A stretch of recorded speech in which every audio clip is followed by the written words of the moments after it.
bienvenue dans votre émission jotaay bi nuyu nañ leen bu baax di leen ziar amat mbégte dellusiwaat ci seen émission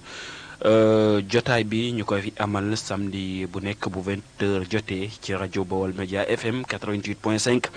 nekk fii ci Mbacké tableau Thiaby en face marché Mam Rama di nuyu mboolem auditeur ak auditrices yi waaye itam nuyoo bi dañ koy jël rek daal di ciy jiital xalifa général des Mourides Serigne Mountakha Mbacké jël nuyoo bi teg ko ci mu jàllale ñu ko ci mboolem ëttu këru diine yi waaye itam di nuyu ñi nga xamante ni saa su nekk rek dañuy safoo di topp programme mu rajo Bawol Média FM nuyu nañ leen muy auditeurs yi nga xamante ni ñu ngi ñuy bàyyi xel ci 88.5. ginnaaw loolu itam dañu daal di nuyu ñi nga xamante ni saa su nekk rek dañuy topp ci sunu ay plateforme lu ci mel ni Facebook BFM international YouTube Bawol Média l'officiel di nuyu itam ñi nga xamante ni ñu ngi ñuy déglu ci Sénégal rajo application bile. saa su nekk rek dañuy am mbégte di ànd ak yéen ci suy programme mu rajo Bawol Média FM di leen safoo saa su nekk amaat mbégte bu baax dellusiwaat seen émission jotaay bi ngeen ci ànd ak El Hadji Fallou Fall mu ciy feggoo ak El Hadji Fallou ci studio bi studio Baye Mourou Diop di am mbégte saa su nekk di ànd ak sama compagnon de guerre El Hadji Fallou Lo nuyu naa la ziar la baa yaa ngi si jàmm. waaw sant yàlla Murit ñu ngi lay ziar bu baax ginnaaw bi ñu sant yàlla julli ci yenente bi.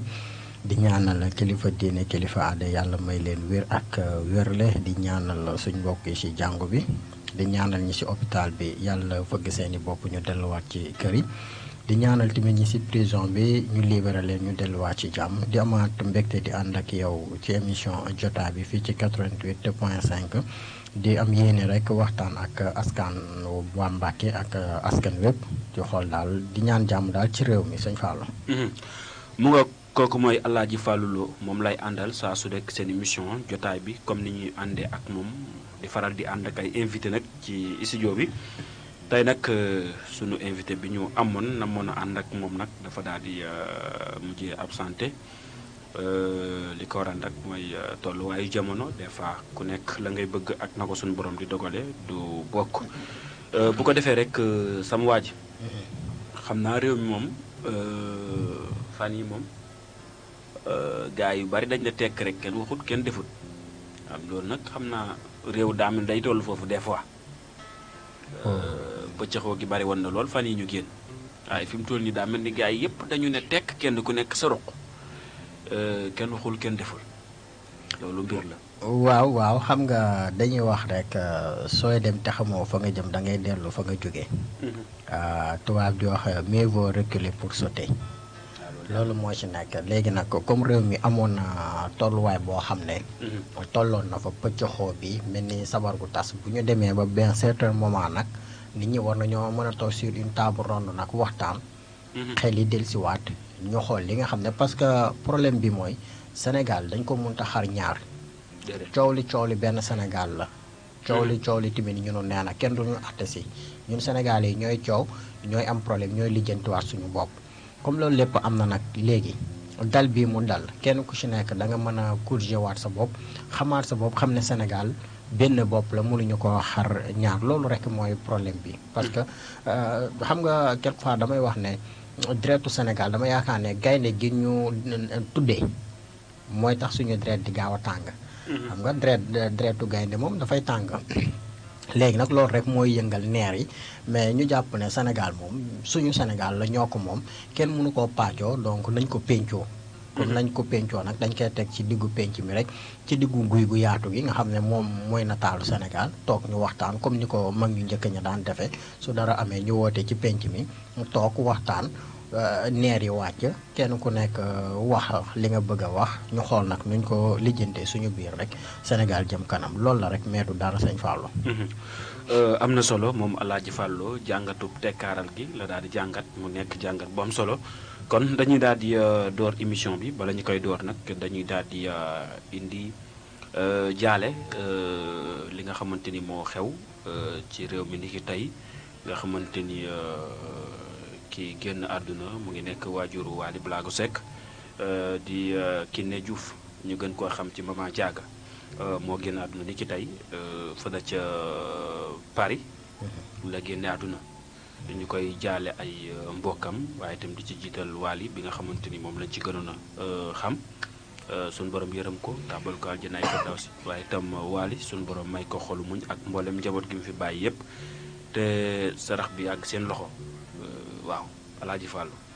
waaw ñu di ko jaale di ñaan yàlla yërëm leen ndaxte bi mu ñàkkee magam ak léegi xam naa suy mat ñaari weer wala ñetti weer ci lay toll wala ñaari weer loolu metti na ñàkk sa mag même pas 2 mois nga ñàkk sa yaay fekk sa papa jiitu woon day metti mais nag ki nga xam ne mooy def te kenn sañ ta wax te buy def du tàggoo lu mu def rek même bu la mettee tamit dañ ciy ànd ndaxte amul fenn fu ñu koy clamé wala fu ñu koy boolee maanaam kay li ñu ñaan rek buy def yàlla na fekkee ñu nekk ci li ko gënal. waaw te yàlla may ko xolum muñ te xam ne àdduna moo demee noonu benn paa nag daf maa mës a wax rek ne ma ku la mujjee gis waajur rek moo lay mujjee ay jooy. ku la mujjee waajur rek moo lay mujjee jooy. donc nag ñu xam ne loolu la rek te mbir mi demal maa ngi ñëw la rek kenn xamul kañ la fan la ak nan la buy ñëw dañuy ñaan rek yàlla may ñëw ñu nekk ci li neex yàlla te yàlla oyofal suuf ci kawam xaare ko àjjana may ko xolum muñ te xam ne àdduna moo bindoo noonu kenn du fi des. ki yóbbu ñu baax ñi moo yóbbu wàllu yooyu woo yóbbu yëpp moo ñu yóbbu ñun ñii. parce que li may wax ci suba mooy amu ci kenn ku mën a yëkkati loxoom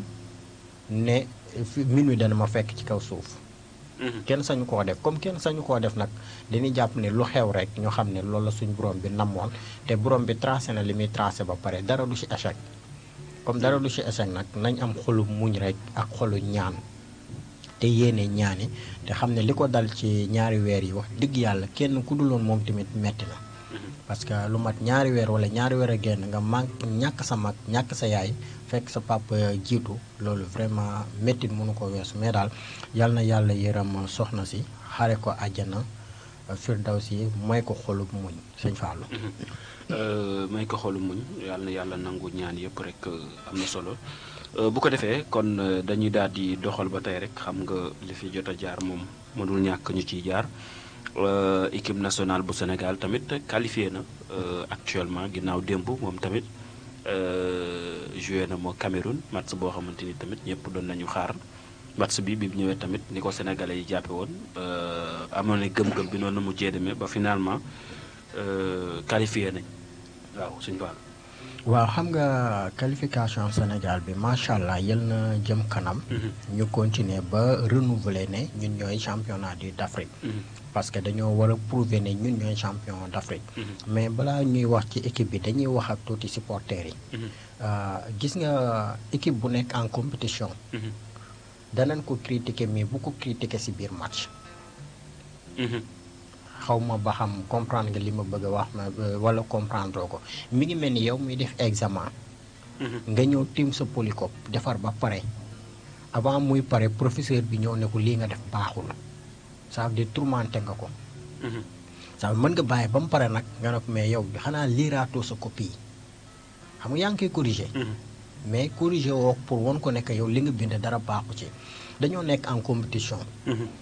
ñun Sénégalais xamuñu défaite victoire la ñu xam yàlla mi ngi ñuy may victoire nañuy ñaan victoire. surtout loolu. te gis naa ci ay ñoo xam ne ñi ngi ci biir équipe bi. wala am nañ possibilité bi jël seen téléphone woo staff bi kenn ne ko li nga def li ngeen def gis nañ ci erreur sangam gis nañ ci erreur sangam rectifier leen ko. exactement. su ko defee kooku war na mën a wax ak entraîneur bi rectifier ko au lieu que ñu toog ci rajo yi wala ñu toog ci plateforme yi di critiquer. ça veut dire que nit boo ko critiquer rek am na lu bari loo xam ne yaa ngi koy def ci moom. loolu toujours nag damay ñaan ñu bàyyi ci xel parce que tamit ñun. suñu sañoon gis nga équipe yi dem Coupe d'Afrique yëpp. xam nga lan moo leen yóbbu. gagné mais kenn ñaanu ci yàlla perte mais dañuy ñaan yàlla gagné ñun nag suñuy ñaan ngir yàlla may ñu ñuy gagné toujours ñuy gagné nañ leen gëm ne yàlla moo ci jàpp ñuy gagné te it nanu sóor mais yàlla bu mu am mais damay gis quelquefois ñu critiquer loo xam ne c'est pas critiquable. waruñu ko critiquer ci biir match bi nañ bàyyi ba match bi jeex ñu critiquer rien que pour critiquer. pour critiquer. loolu nag moo jaaduwul. man soxla naa poste bii rek kii li mu def baaxul loolu nañ ko bàyyi. léegi nag li ñu wax mooy Sénégal yàlla may na ko wërsëg may na ko jàmm ba poulam moo jël première. exactement. léegi nag li ñuy conserver mooy suñu match diggante Guinée ñu bañ a jëlaat bi suñu amee nul c'est bon mais bu ñu dóoree tamit dafay gën. léegi match bi parce que fi ne match bi après Guinée day nekk non Cameroun day nekk ci ay calcul pour nan lay def ba mën a xëccoo deuxième bi mais loolu c'est trop tard parce que pour mu mën a nekk foog mu dóor Gambie lu bari Sénégal dóor lële lu bari su ko defee mu nekk ci ay calcul parce que poule bi moo xawoon a serré trop mais nag comme yàlla def na ñun Sénégal ñu génn ci di xaar huitième de finale ba xam kan la ñuy taseel moo dañuy ñaan rek ñu préparer huitième de finale yi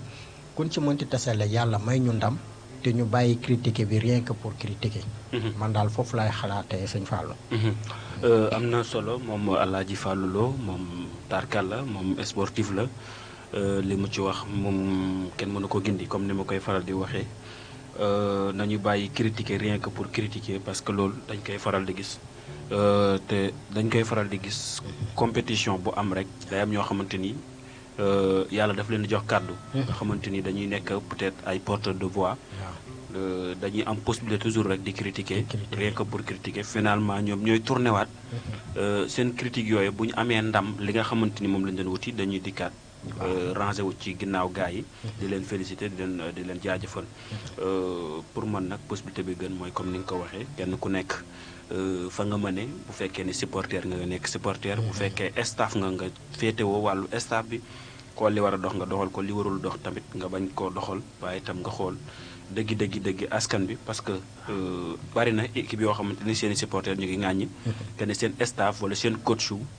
manque de respect bi dafay am. pourquoi parce que bàyyiwuñu xel dëgg-dëgg doomu aadama yi nga xamante ni peut-être ay sénégalais lañ wala doomu aadama yi nga xamante ni ay ivoiriens lañ. ñëw ci stade bi dagg seen ay yitte bàyyiwuñu leen xel que ne ñoom dañoo am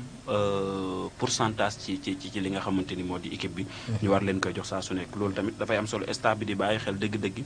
sénégalais yi nga xamante ni à chaque fois ñu ngi inspiré wu ci sport xam aussi sport xam faayi sport ba mën cee réclamer mais tamit comme correction moom toujours li may wax rek booy corriger y a des moments yoo xamante ni dafa laaj correction y a des moments yoo xam ne dafa laaj di encourager y a des moments yoo xamante dafa laaj di féliciter nit ki booy féliciter nit ki féliciter ko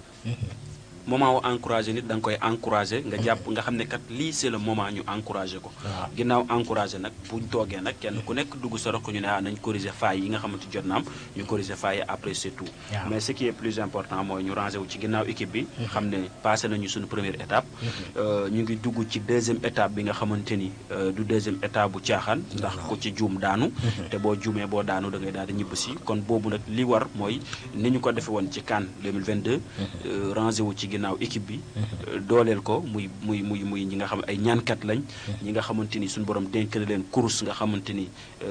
mën nañu yenn yi ñi nga xamante ni suñu borom dénk na leen kattan bu ñu mën a mobiliser nit ñi pour ñu mën a supporter yi aussi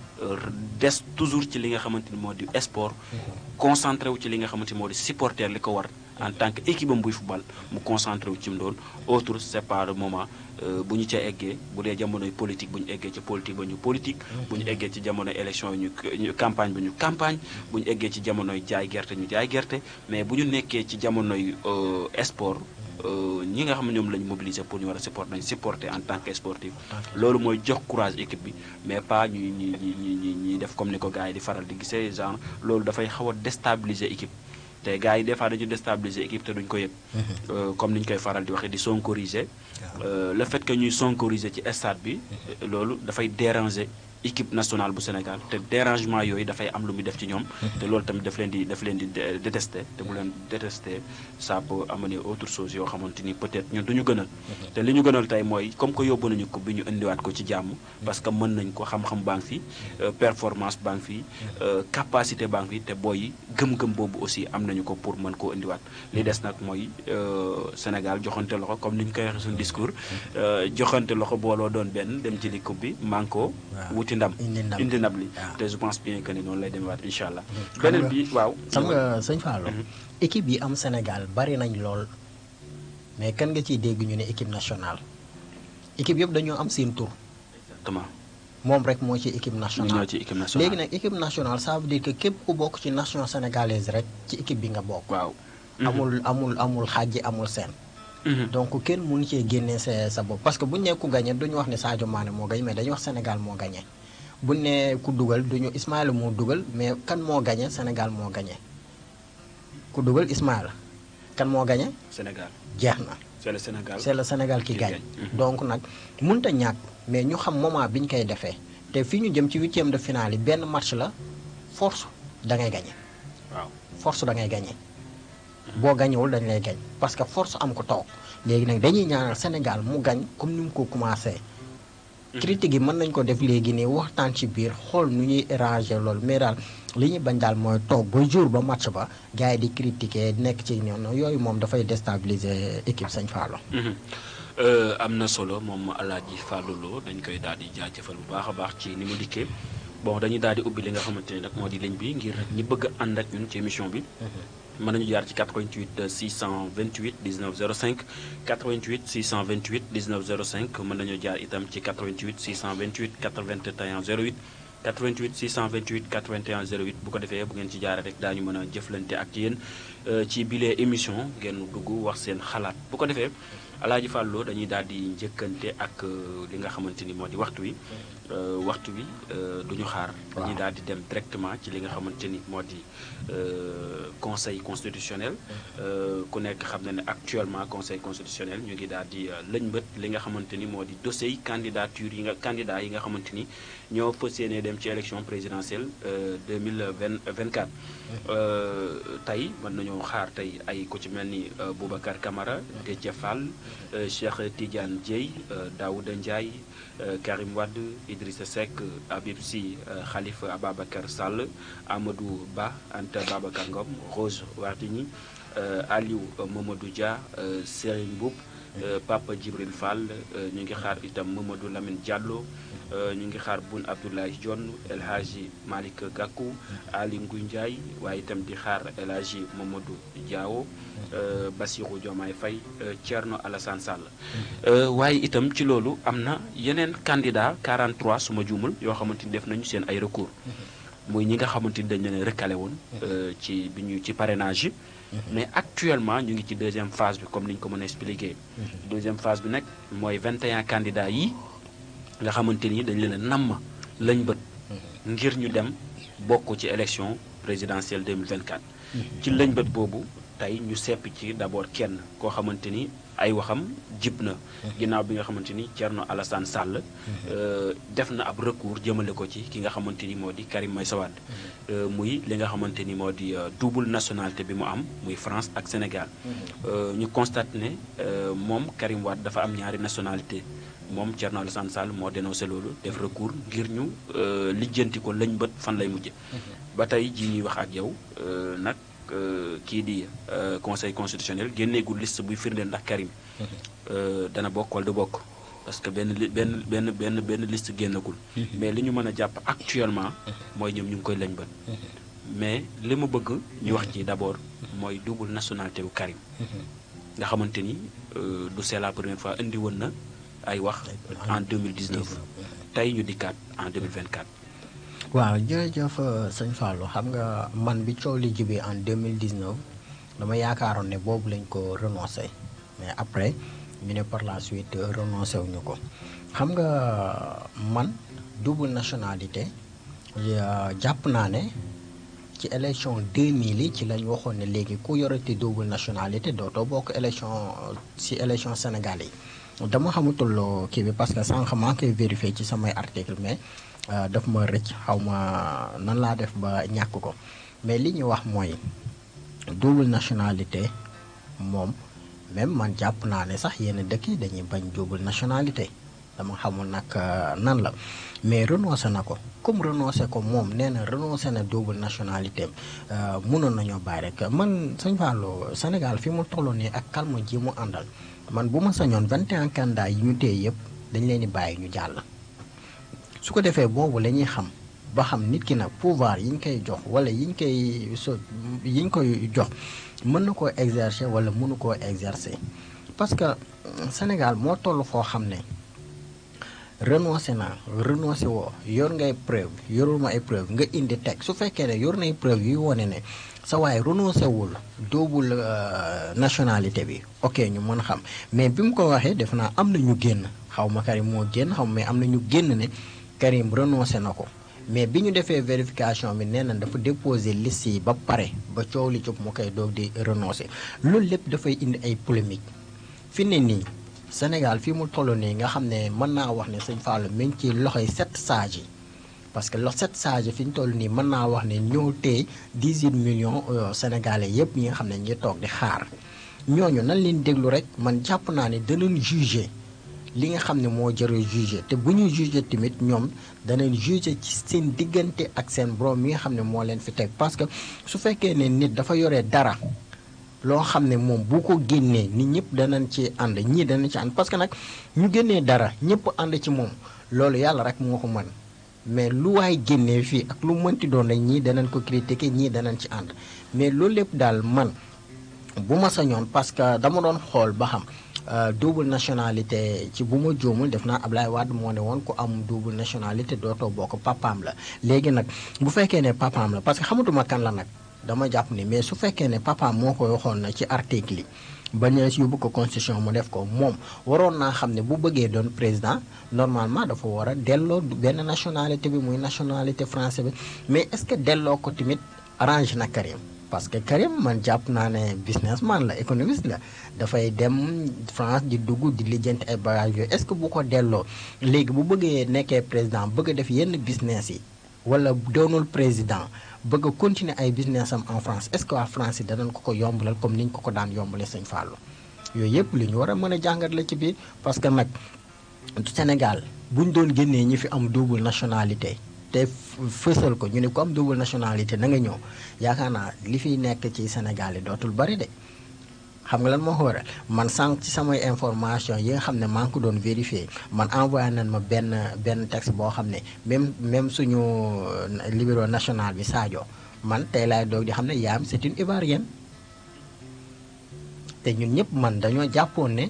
papaam ak yaam yëpp ñu nga dëkk fële ca Bambali dëkkam mais tey jii la ñuy doog di xam ne Sadio man ci laay doog di xam ne yaay ji c'est une Ivoirienne est-ce que kooku su amoon nationalité ivoirienne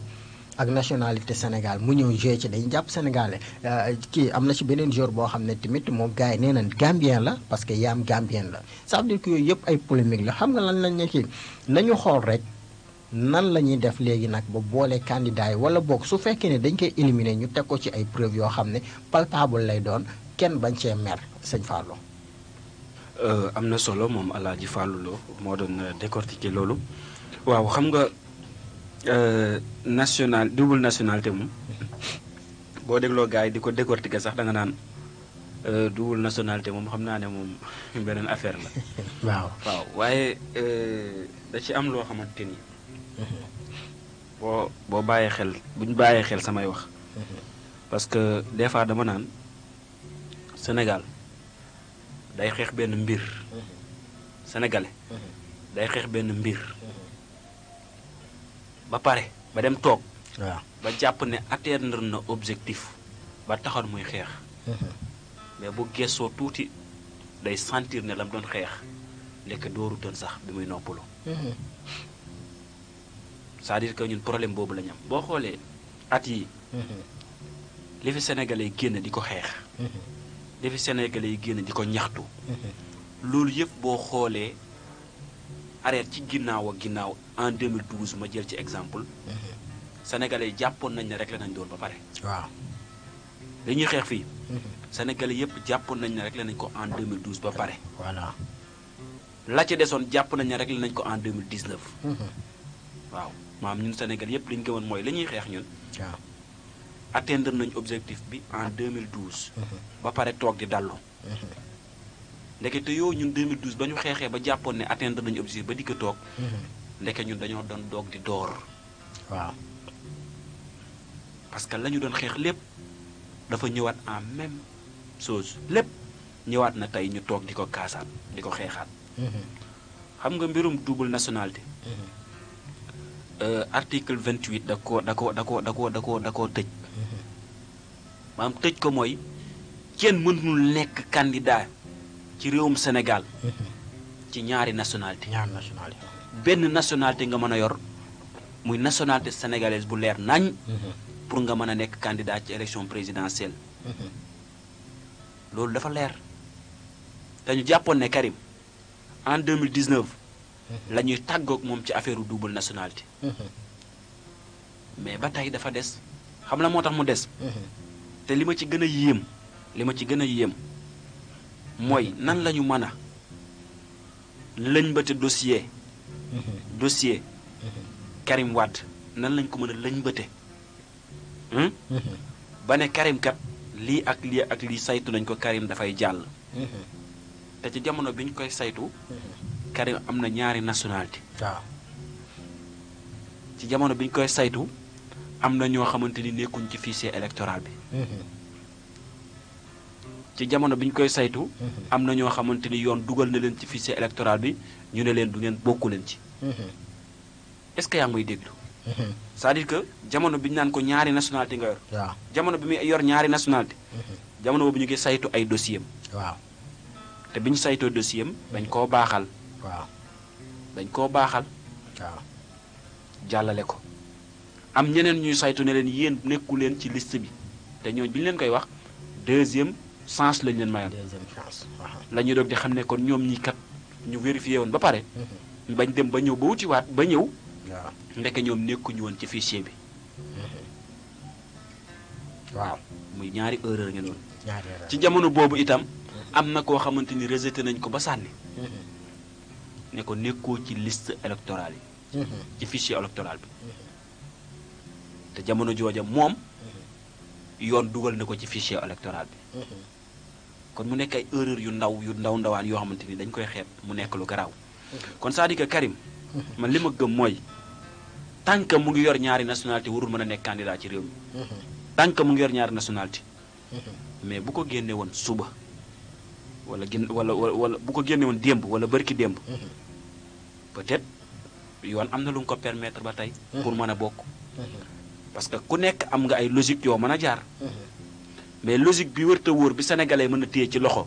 mooy Karim moom tant que ñaari nationalité mu ngi leer mënul bokk te loolu dem na ba sénégalais yu bëri boo leen laajee ñu ne Karim ñaari nationalité la yor dem ba ñu baree bari mënuñu ko weddi comme ni nga ko waxee nag ñaari nationalité dafa nekk benn affaire boo xamante ni dafa yaatu waaye tey bu ñu ci opté parce que ki ñu ci opté mooy dafa am lu ñu sunuy sarti réew may te sarti réew yi faaw nga tënku ci pour nga mën a nekk candidat pour nga tënku ci nag il faut que nga nangul leen ko mais li nga posé mooy question bu am solo bu mat a posé mooy est-ce que Karim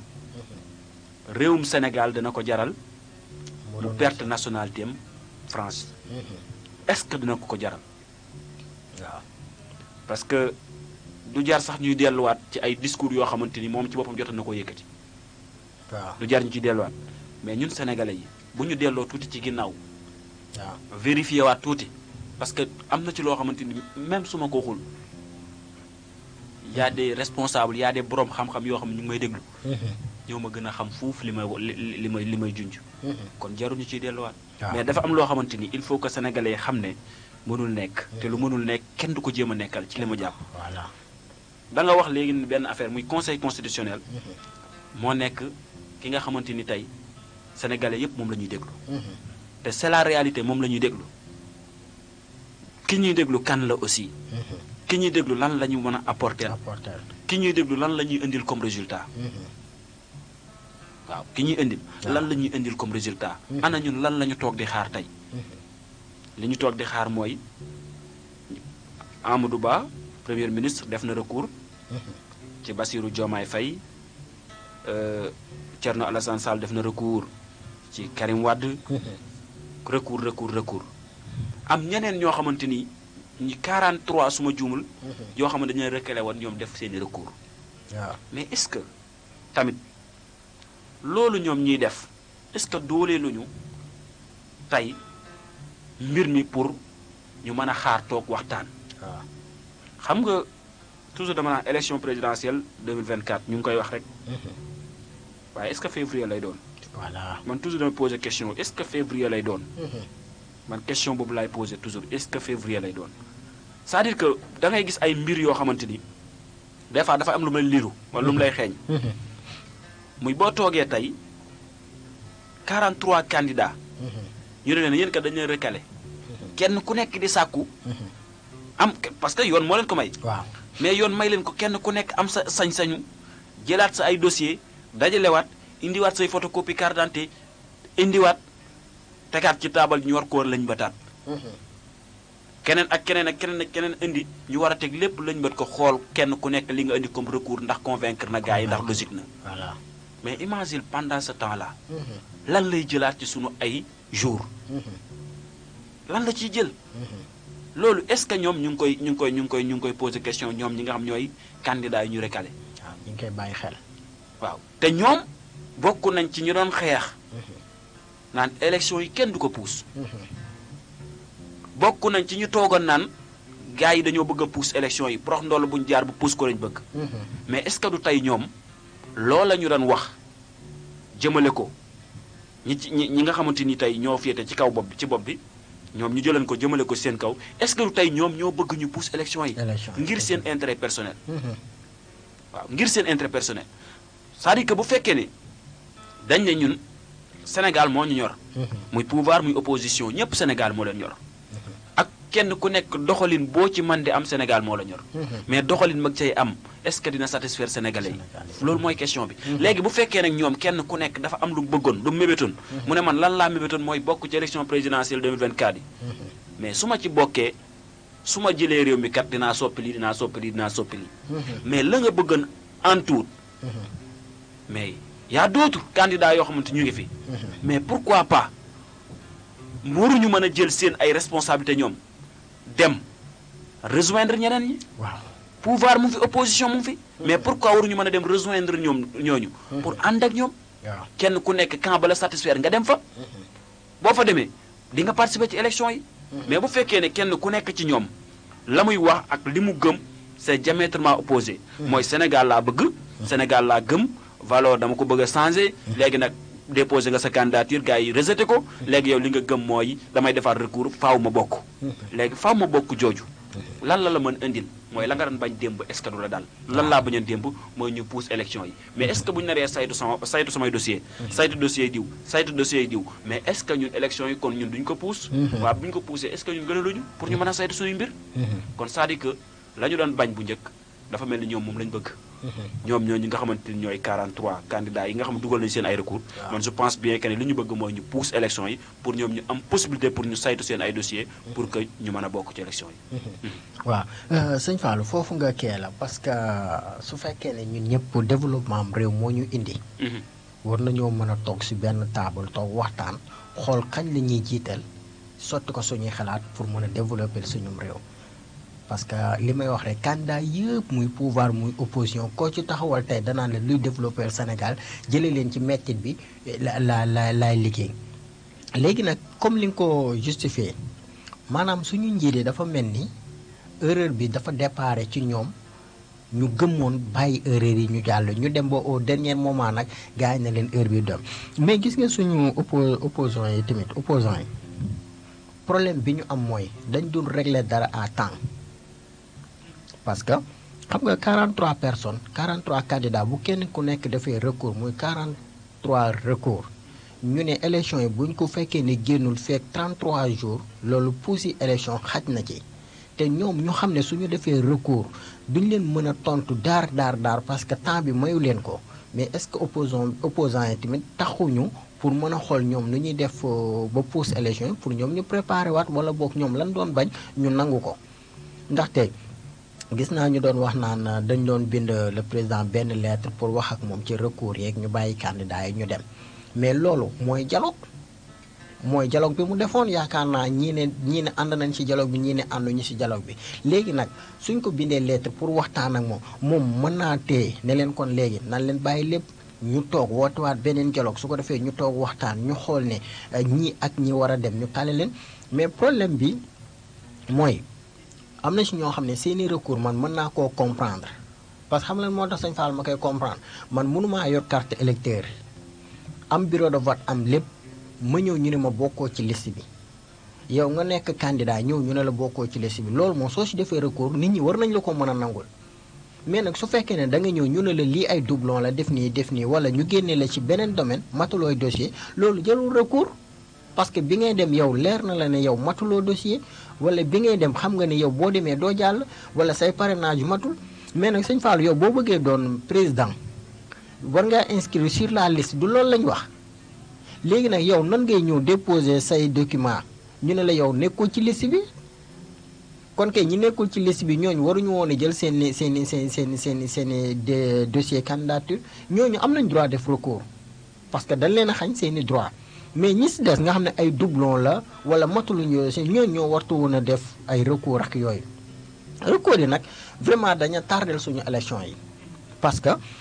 jàppal ne tey jii ci min bi bu fekkee ne liste bi génnul dañuy pousse élection yi parce que 33 jours yi nga xam ne moom la ñuy xaar pour mën a dem élection 33 jours yi day manqué donc nag bu boobaa léegi ñi nga xam ne ñoo nekk au pouvoir ñooñu dootuñu wax ne ñun ñoo pousse élection yi mais dañ naan opposition bi ñoo bëgg ñu pousse ko parce que ñoo dugal seeni kayit te saytooguñ ci benn ngir tontu leen mais loolu mooy problème bi ñoom est-ce que bi ñuy def recours boobu ñoom bàyyi woon nañ xel ci loolu. exactement. ça veut dire que li ci nekk lépp dafa xaw a mel ni lu jaxasoo mooy li may wax gis nga quelquefois bu ñu réeral nit ñi pour ñoom ñu mën a demal seen bopp. bu ñu réeral nit ñi pour ñoom mën a am seen pouvoir bopp nañu wax nit ñi carrément ce qui se passe ci recours yi nañ wax tamit lañ moo xam ne de parce que man dama defoon ne première tranche bi bu jàllee maanaam bu ñu saytoo parrainage yi ba ne la jàll nga yow amatul délai ñuy saytu si sa candidature lu dul yow jàll nga d'office da ngaa war a bokk ci élection yi parce que xam nga lan mooy problème bi yow mënuñu laa wax ne la nangam ngay def ak nangam ak nangam ak nangam nga matali lépp ñu ñëw saytu la benn 24 heures ne la manqué nga dem indiwaat liñ la manqué dans 48 heures nga ñëw ñu xoolaat ko ni lépp mën na mais su lépp matee kay ça veut dire que tout est ok. parce que moment bi ñuy saytu say candidature saytu say dossier mënoon nañ cee saytuwaale ndax yow sa casier judiciaire vierge na ndax amee nga état dara ndax mës nga fay say impôt yëpp ci benn nga xam ne yow soo ñëwee jàll loolu da ngay bàyyi noonu après nga continuer sa mais suñu toogee ba moment bi ñu naan des na deuxième tour rek des na nangam ak nañ yeewi askan beeg yooyu ci beneen étape la ñuy nekk te Sénégal calme bii nga xam ne moom lañ nekk nii nga xam ne moom lañ tëjee suñu émission bi Sénégal fi mu toll nii ak neexaay bi man jàpp naa ne waruñoo mën a defaat dara lu koy yëngal jàpp naa ko bokk man fi ñu toll nii Sénégal ni mu nekkee nii moom jàmm ji nii koo gis kafre stable nit ñi bàyyi basé wu ci kan bi sax fàtte politiciens yi su ko defee ñu toog ba tey jii ñëpp toog di xaaraat liste bi bëgg a continuer waat seen dund gu ne mais vraiment nag waruñu ko mën a yàq ci ay yoo xam ne ay détails yoo xam ne si biir Sénégal lay yem donc nañ leen xoolaat carrément loi yi bu fekkee ne am na ci yuñ ci mën a soppi ku jàll nga ku jàllul ñu xam ne jàlloo recours bi boo ko defee ñu mën laa jàllale recours boobu soo ko defee distance bi ñuy toog di génne ay deuxième tour ñu mën cee jël seeni recours mën seeni corriger wala boog ñu ne ku jàll dans 48 heures defoo recours dootuñu jël sa recours mais xam nga tamit jàlloo toog bañ na léegi 48 heures wala 72 heures moo ci def benn mbooloo jógee fale def seeni toog waxtaan ne dañuy def recours ci nangam ñooñu def recours mu amaat benn 24 heures ñeneen def recours loolu dafay indi ay fëlloxoog jaxasoo rek parce que fi ne kun saytuwul sa recours nga ne pourtant dugal naa mais lan moo tax tontu ñu ma wala def nii te wax naa ko Sénégal moo toll ci moment boo xam ne dañoo nekk ci jàmm kaf ree foo di bëggee suñu kaan bi nga xam ne ci lañ nekk ngir yàlla dañuy ñaan rek ñu bàyyi ñu continuer ci jàmm jooju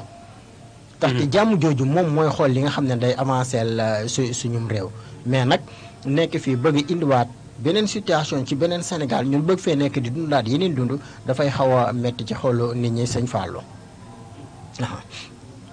waaw. am na solo moom Alaaji Fallou Lo ñu ngi koy jaajëfal bu baax taarkàlla mën ngeen a jaar ci 88 628 19 05 88 628 19 05 wala 88 628 81 08 bu ko defee rek bu ngeen jaaree foofu di ngeen mën a ànd ak ñun ci émission bi. ngeen mën a dugg participer wax seen xalaat ci bile émission ba tey rek dañuy desandi ci candidat yeeg conseil constitutionnel tey ñoom ñu war a génn ñoom tamit li nga xamante ni moo di ab liste. liste boo xamante ni tamit ñii dañ leen a lëj mbët wax naa ko léegi nii ba kenn ku nekk ñu jàppoon ne daal yii ñooy candidat yi nga war a dem mais est-ce que rafet na. ci réew bu am. ay réew boo xam ne dafa tënku ci yoon ñu naan réewu yoon rafet ñuy gis benn image ñu ne 21 candidats la ñu ne ci biir 21 candidats yi ñu officialisé ne kat yii kat actuellement ñoom la ñu jàpp gut ne ñoo war a nekk candidat ci élection présidentielle 2024. ñu gis ci nit koo xamante ni am na double nationalité loolu tamit image la boo xamante ni est-ce que rafet na. waaw sëñ Fallou xam nga man quelquefois dafa am benn question bu may posé wu mais gars yi ba léegi amaguma ci tontu mooy ki nekk double nationalité su ko dafa nekk double nationalité mais est-ce que moom moo taxawoon ne moom dafa bëgg a doon président du Sénégal. Karim est-ce que Karim mës naa taxaw ne moom dafa bëgg a doon président du Sénégal est-ce que Karim mës naa wax ne moom candidat la ci élection présidentielle yi dafa mel ni bon ñu baal ma nag contre moo ko parce que je n'ai rien contre lui man aw maa moom benn problème benn politicien aw maa moom problème mais sama xalaat laay joxe ma jàpp ni nit ki su bëggee dañ ko war a bàyyi moom mu waxal boppam parce que ñoom ñu topp ci ginnaam ñoom ñoo ne woon yónnee na leen caution ñu dem fayal ko te à la fin ñoom ñoo retourné ñoom ñoo cotiser seen bopp joxel ko caution ñoom ñoo ko parrainel ñoo ko defal lépp ça veut dire que foofu bu amee bu ko neexee mu bañ a renoncer. parce que buñ ko waxee mu ne man ñëwaguma amaguma décision wala pareeguma pour ñëw jiite Sénégal donc amaguma intérêt pour renoncer sama candidature pour renoncer sama double nationalité mais tamit comme li ma la wax Karim c'est un businessman économiste la jàng.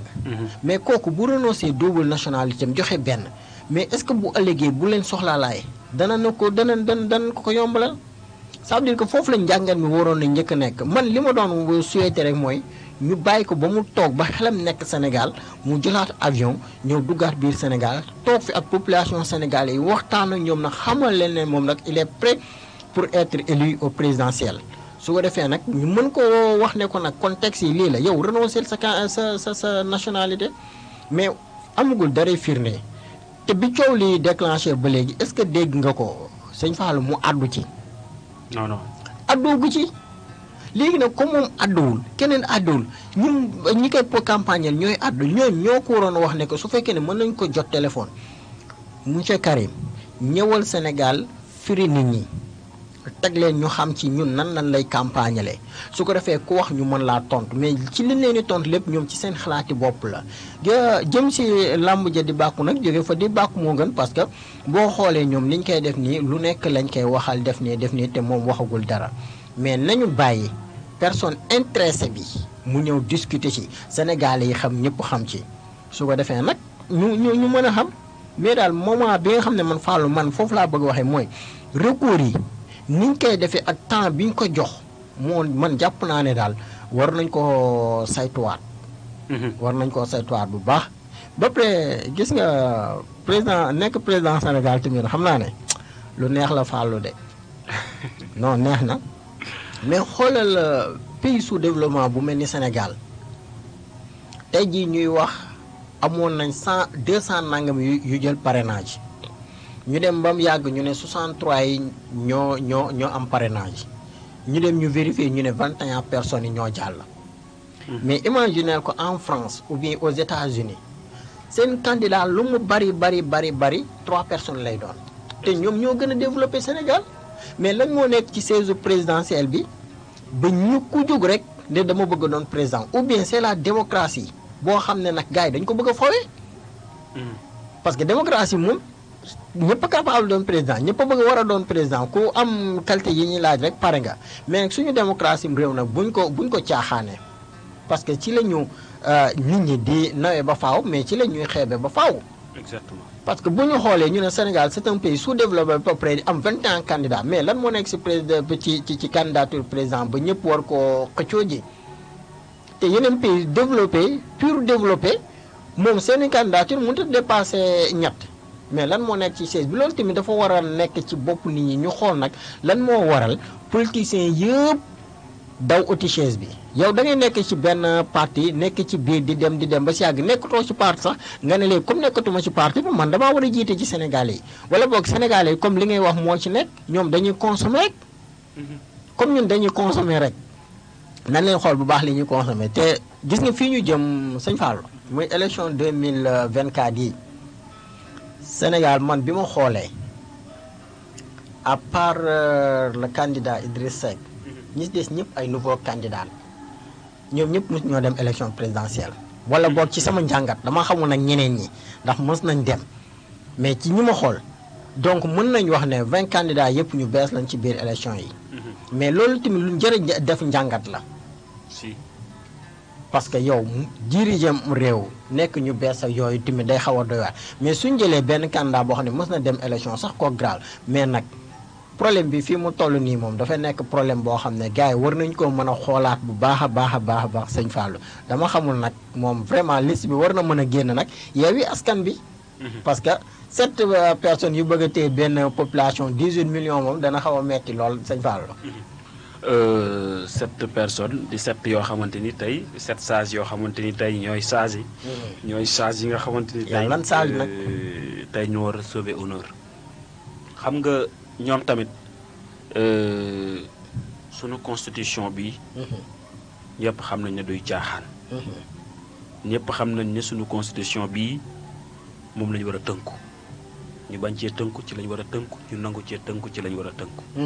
te ñoom tey ñoo war a tinki lu bari lan lañ war a tinki mooy li nekk ci boppu sénégalais yi. tey li nekk ci boppu sénégalais yi bari na. waaye tey boo préciser d'abord ci li nga xamante ni mën nga jàpp ne mu ngi ci boppu sénégalais yi. mooy suñu 21 candidats yii. kan ak kan ak kan ak kan moo ci valable pour dem. kan ak kan moo mën dem moo mën a toog. ci ay information ñu ngi jot je ne sais pas. xibaar bu nekk ngay jot kay. waaw gars yi ñu ngi wax ay irrecevable. gars yaa ngi naan rejeté recours kii c'est-à-dire que bu ñu demee ba tollu foofu parce que sénégalais yi am na lu ñuy xaar. ndax am na ku ma faral di dégg ci gars yi ma xawma lan bu ñu lu mu wax ci keeba la ko déggee. naar bu ndaw. lu mu wax ci xayma bi. la ko déggee. ci naar bu mag bi la ko déggee. waaw maa ngi dégg faral di dégg loolu gars yi di ko wax. mais loolu dafay nekk loo xamante ni tamit neexu la weddi. mais toujours dafay firndeel tamit ne sénégalais yi toog di déglu. tooguñu fee pour nekk 7 sages. mais ay sénégalais yu sage lañ. sénégalais yu am xam-xam lañ. sénégalais yu crédible lañ. mais itam sénégalais yoo xam ne dañuy suivre seen ay constitution li mu leen permettre. loolu la fay firndeel parce que lu tax mooy kenn ku nekk tey boo ko fëggoon ne ko lan la yoon wax ci double nationalité. moom li muy njëkk a jàngat mooy ñun suñu xel. bi ñu yor nii rek. war ñoo permettre ku am ñaari nationalité. di jiite suñu réew. loolu rek maanaam automatiquement sa xel. maam li mu war a jàpp mooy ku yor ñaari nationalité warul mën a jiite sunum réew tant que ni gindiwul benn bi pour yor benn bi ne bii mooy bi valable mais c'est la réalité tey bu ñu jëlee par exemple comme ma jël exemple tey bu fekkee ni dafa judduwaale ñaari sexe mais doo xam góor la doo xam jigéen la mais faaw mu am boo xamante ni kat mooy bi valable bi baax ñoo xam ne kat bii mooy bi baax fonctionner bu demee hôpital ñoom danañ xam nañ cay liggéeyee ba boobu mooy fonctionner comprendre nga loolu mooy logique bi maanaam suñu borom dafa pare ci lépp mais ñun suñu bopp ñoo bëgg a imposer suñu bopp que ne nii la war a demee te warul demee noonu dafa am loo xam ay logique la logique bi mooy man kat sénégalais laa ñu ne yow kat war nañ laa dénk suñu réew man kat du ma sénégalais ñu ne ñun kat suñuy élection kon yow soo yoon nekku ci nga maandu ci mais loolu mooy logique bi xam nga da nga wax lu am solo kan moo dégg Karim ne man candidat laa bëgg a nekk tey boo doon posé question boobu peut-être ñu baree bari duñ la ci mën a tontu y a des gens yoo xamante ni rek dinañ la ne waxtaan naag moom ci ruq ak genre d'accord mais da ci am loo xamante ni du ruq du koñ du fenn dafay fës ñëpp gis Karim sénégalais la ñu ne Karim sénégalais la Karim am na sañ-sañu laaj suñu réew parce que doomu sénégalais la comme ñëpp ñu ne diw ak diw am nañu sañ-sañu laaj suñu réew bu ñu matalee critères yi ñu war a matal pour bokk ci ay élection mais gëm naa ne Karim bu fekkee ni Sénégal gi waa partem di wax ne Karim ku bëgg Sénégal la Karim ku pare pour xeexal Sénégal la Karim ku mën a soppi Sénégal la bu fekkee ne loolu militant yi di wax réalité la man jàpp naa ne Karim li muy def mooy nationalité bu mën di am ci réew bu nekk da koy bàyyi te ñëw bu Sénégal bii ndax taxaw parce que am na chance parce que am nañu ko fi toogal depuis boobu ba léegi ñëwul te teewul ay mbiram mu ngi dox kon c'est-à-dire que am na ñu ko fi toogal ñu ko fi toogal ñu ngi def liggéey soit bu baax soit bu ko satisfaire soit boo xamante ni mën na ko permettre bu ñëwee am li mu bëgg mais ak lu ci mën dem mooy Karim na assumer ay responsabilités parce que ñu ngi ci jot ay information de naan renoncé naag ci kenn xamul ñu ngi koy dégg mais da ci am loo xamante ni tamit c'est pas sûr wóoragul daal mais bu wóoree tamit ñun fii la ñuy toogaat parce que ñun kenn moomuñu. waxaluñu Samba waxaluñu Paate waxaluñu Demba. mais nag sénégalais yi toog di ñu déglu. di xaar suba. lan moo war a xew wala ñuy xaar ci kanam tuuti lan lañ war a génne. nga xamante conseil constitutionnel moo war a génne. mais génne bi tamit suñu Fall am na loo xamante ni war dese naa ko cee comprendre. parce que bu ma juumul sax maa ngi la ko doon wax léegi. maanaam communiqué bi nga xamante ni conseil constitutionnel da kaa def. bi mu ko defee bu fekkee ci nasaraan la ñu ko lire. comprendre ko ci nasaraan. maanaam ñoom dafay mel ni 21 candidats yi bu recours amut ñooñu ñoo war a dem wàcc terrain bi campagne. effectivement. ci ni ñu bindee seen communiqué bi boo ko lire dafay mel ni kat ñii wax dëgg yàlla lii mooy ñi nga xam ne officiel pour mën a dem ci élection présidentielle 2024. mais amul lenn loo xamante ni ñun mën nañ ko jàpp que ne daa am gëstu bu desaat. li ñu gëm mooy bu recours amut. dara mënta daaneel kenn ci recours. amul kenn ku ñu war a mën a téye amul kenn ku ñu war a mën a téye. ñoom jàll nañ d'office. waaw mais bu recours amee. nañu jàpp ne am na ñu war a téyewaat. ndax recours ba mën na permettre ndax lañ leen toppee dëgg loolu dëgg. mais nañu jàpp tamit ne recours yi gaa yi dugal. nañu jàpp ne mën na permettre candidat boo xamante ni bokkul woon. ñoo bokk. effectivement loolu tamit na ko sénégalais yi xaar. am na candidat yoo xamante ni peut-être bokkuñu woon waaye mën nañoo bokk ci li nga xamante ni moo di 21 yii. parce que am na ñu def recours. mën naa xamante ni bokkuñu parce que nee na la am na 43 yu ñu recalé. 43 yu ñu recalé am na ci ñoo xamante ni ba léegi. amaguñ justification ci seen ay recalé. wala li tax ñu recalé leen permettre ñu war a mën a toog ba tax ñu def seen ay recours ñooñu tamit nañ jàpp ne à tout moment. mën nañ caa jëli kenn wala ñaar wala ñeneen wala ñu jël ñëpp dikk boole leen ci 21 yi. waaw 21 yi nañu jàpp ne à tout moment mën na wàññeeku. il faut que sénégalais yi dégg. ne am na nit koo xamante ni peut-être mu nga ca biti. bokkul ci 21 yi. nañu xam ne peut-être mën na dugg. waaye itam 21 yi nañu gëm ne. am na koo xamante ni mën na ci génn dem toog seetaan. Effectivement. kon li war a di génn. beneen affaire la boo xam ne Sëñ Fallou ñu ngi koy xaar. non ñu ngi koy xaar parce que fi ne dara justagul li ma lay wax rek ne la 18 millions sénégalais yëpp ñoom ñu ngi ci loxoy 7 personnes yi. loolu mooy nekk mais tout est possible.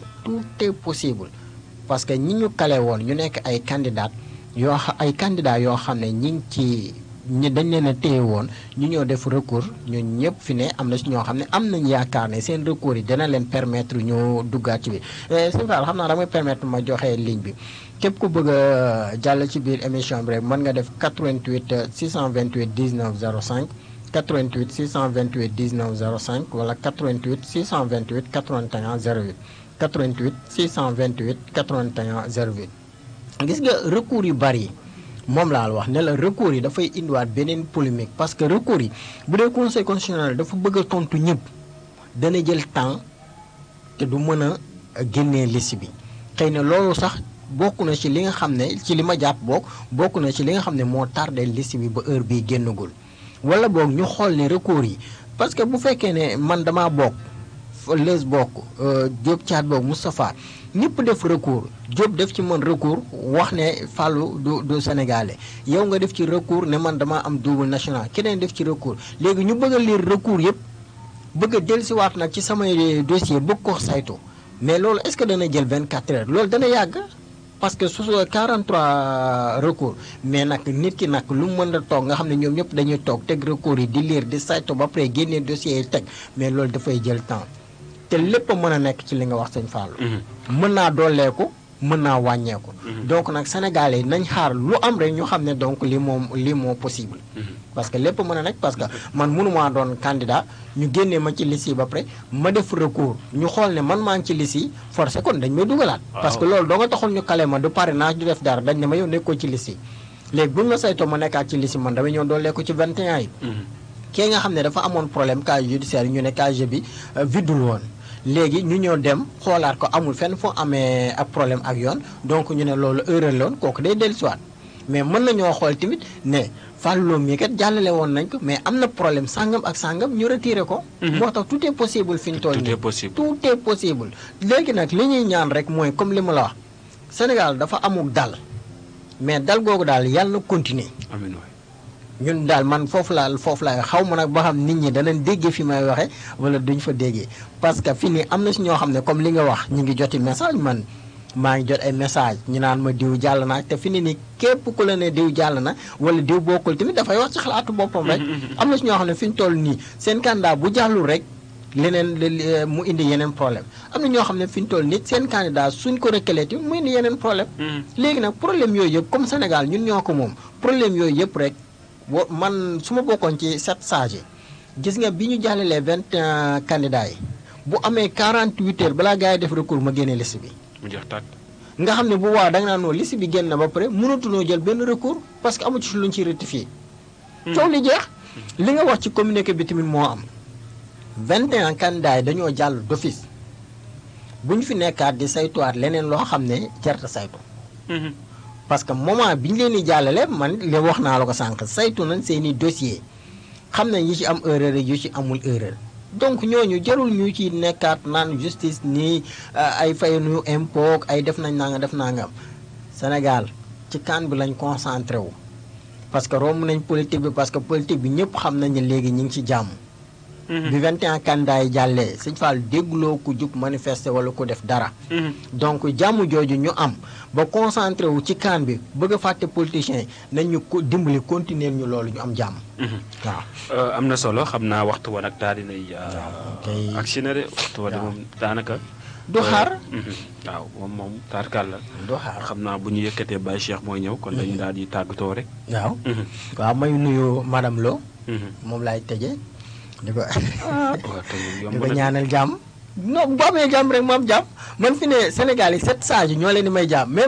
man madame Lo bu amee jàmm rek ma am jàmm. te borom màggal gi la xam nga. moom borom màggal gi yàlla na jàmm yàgg. mooy borom màggal gi bu amee jàmm rek ma am jàmm. kon de yàlla na sa jàmm yàgg. allahumma man de saa waay dama koy soxla fii sama wet. yéé saa waay moom bu amee jàmm heure boo ma soxlaa rek xamal ne maa ngi sa wet. yàlla na jàmm yàgg. yàlla na jàmm yàgg. waaw li ma koy wax nag ñàkk problème bu lekkee ba suur rek am jàmm man moom yàlla daf maa defal xiiwal goo xam ne xam naa ñu bëri bëgg nañ ko ànd man rek la ko lañ ko jagleel may jaajëfal auditeur auditrices yi ma doon déglu yëpp di leen baal ak te di leen baalu ak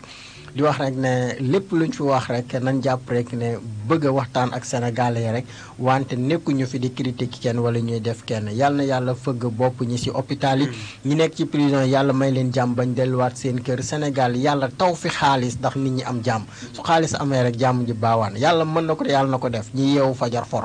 ku yeewul fajar nag bokkoo jërë ngeen jëf.